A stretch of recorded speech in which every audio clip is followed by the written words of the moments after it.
Agar kita tetap teguh di atas istiqomah, maka seorang harus melakukan hal berikut ini. Yang pertama, taubat nasuha.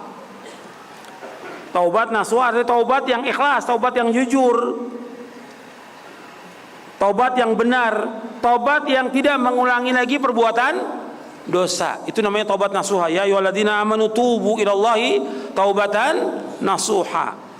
Wahai orang beriman, taubatlah kalian kepada Allah dengan taubat yang nasuh, taubat yang ikhlas, taubat yang jujur, taubat yang benar. Yang kedua, senantiasa mentauhidkan Allah, menjauhkan syirik. Ini terus ini harus diingat, mentauhidkan Allah, menjauhkan syirik. Karena nggak bisa orang hanya mentauhidkan Allah saja tanpa menjauhkan syirik, nggak bisa. Dalam dakwah juga demikian, mengajak manusia kepada tauhid, kemudian apa? Melarang manusia dari syirik. Nggak bisa orang mengatakan jangan menyinggung-nyinggung perbuatan orang. Kita nggak nyinggung perbuatan orang sama sekali, tidak.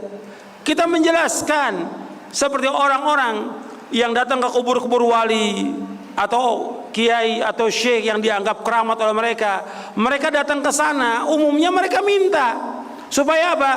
Dimudahkan urusan, dihilangkan penyakit, supaya enteng jodoh, supaya tetap jabatannya, atau yang lain. Ini perbuatan syirik atau bukan? Syirik. Harus kita sebutkan, ingatkan umat. Ada sebagian orang, lu jangan nyinggung-nyinggung perbuatan itu. Loh, kita nggak pernah nyinggung orang.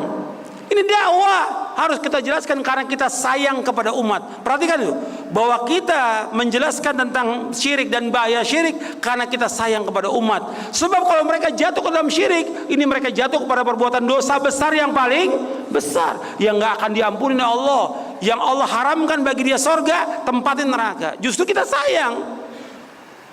Karena apa? Orang-orang ziarah kubur wali dan wali tertentu atau kiai tertentu atau habib tertentu mesti ada tujuan.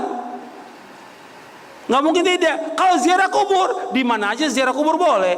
Kubur kaum muslimin, mengucapkan salam, mendoakan mereka agar kita ingat kepada apa? Kematian. Itu aja. Tapi ketika mereka ziarah ke kubur tentu mesti ada maksud, ada tujuan. Supaya apa? Supaya dimudahkan urusannya. Supaya apa? Supaya diampunkan dosanya dan yang lainnya. Bahkan ada, saya pernah ditunjukkan oleh satu orang, satu video, ada seorang ustadz, nggak tahu ustadz atau habib, dia mengatakan ini kuburan ini di zamannya orang ini diampunkan semua dosanya orang itu. Bayangkan. Makanya dengan kita mengadakan acara di kuburan ini akan diampunkan dosa kita. Ini kan kebohongan. Ini kadzab ini. Ini pendusta. Nggak ada orang diampunkan semua dosanya seperti itu. Di zaman siapa? Ustadz ini atau syekh ini yang dikuburkan. Kan menipu umat, mengajak orang untuk menyembah kubur itu. Dia aja belum tentu diampuni dosanya yang dikubur itu. Kita nggak tahu bagaimana amalnya dia. Dan orang datang ke sana, apakah si mayit dengar atau tidak? Tidak dengar. Kata Allah, in tad'uuhum la yasma'u du'aakum walau sami'u mastajabu lakum wa yaumal qiyamati yakfuruna bisyirkikum wa la yunabbi'uka mithlu khabir. Kata Allah di dalam surah Fatir, kata Allah, seandainya kalian berdoa kepada mereka, mereka enggak mendengar doa kalian. Kalau mereka mendengar, nggak akan bisa menjawab, dan mereka akan mengingkari ibadah kalian nanti pada hari kiamat. Ini Allah mengatakan bahwa orang yang sudah meninggal nggak bisa mendengar. Wa ma anta bimusmi'in man fil kubur. Di surah Fatir ayat 22. Wa ma anta bimusmi'in man fil kubur. Kalian nggak akan bisa mendengar orang-orang yang dikubur itu. Tapi orang berbondong-bondong jutaan yang datang ini ke kuburan, ini syirik. Perbuatan syirik. Ini justru yang akan mendatangkan petaka, musibah, bala dari Allah kepada bangsa ini. Kalau kita nggak ingatkan, justru kita ingatkan supaya kita selamat dunia akhirat. Kenapa? Ajak mereka iman, ajak mereka bertakwa. Kalau syirik dan dibiarkan kesyirikan dengan berbagai macam alasan, ini nenek moyang, ini kebiasaan atau tradisi, justru Allah akan turunkan azabnya kepada bangsa ini. Justru kita mengingatkan supaya apa? Supaya selamat kaum muslimin ini dari azab Allah. Karena syirik Meskipun mereka namakan apa aja, tetap perbuatan itu perbuatan syirik. Maka ini harus terus kita mentauhidkan Allah, menjauhkan syirik. Dakwah juga seperti ini. Kita seorang dai, dakwah ini harus terus di atas tauhid, melarang orang perbuatan syirik. Jangan menyimpang. Jangan karena banyaknya orang yang menantang atau membenci atau mencela atau menuduh, kemudian kita surut. Jangan, terus jalan dakwah. Tantangan pasti akan ada, pasti. Gitu. Jangan kemudian, waduh, kalau tauhid terus nanti masyarakat gimana? Akhirnya apa? Ya sudah, dakwah tematik aja dah. Yang enak tentang apa? Yang orang senang semuanya, cinta.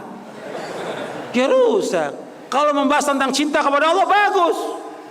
Sebab ada namanya syirik, syirkul mahabbah, syirik kecintaan yang dipalingkan kepada selain Allah. Itu bagus. Tapi ini kan enggak, pembahasan enggak ke situ. Makanya harus dakwah tauhid harus terus. Kalau kita mau istiqomah, kita harus mentauhidkan Allah, menjauhkan syirik. Yang ketiga, berusaha untuk selalu konsekuen dan konsisten dalam ketaatan kepada Allah dan Rasulnya. Ibadah kepada Allah itu terus menerus. Wa'bud rabbaka hatta ya'tiyakal yaqin. Termasuk yang wajib atau yang sunnah aja. Masuk yang wajib dan sunnah. Termasuk sholat malam. Tadi di awal saya sebutkan, ada seorang sahabat yang tadinya rajin sholat malam, kemudian ditinggalkan. Kata Nabi, ya Abdullah, la takun mithla fulanin kana yaqumul laila fataraka qiyamal lail.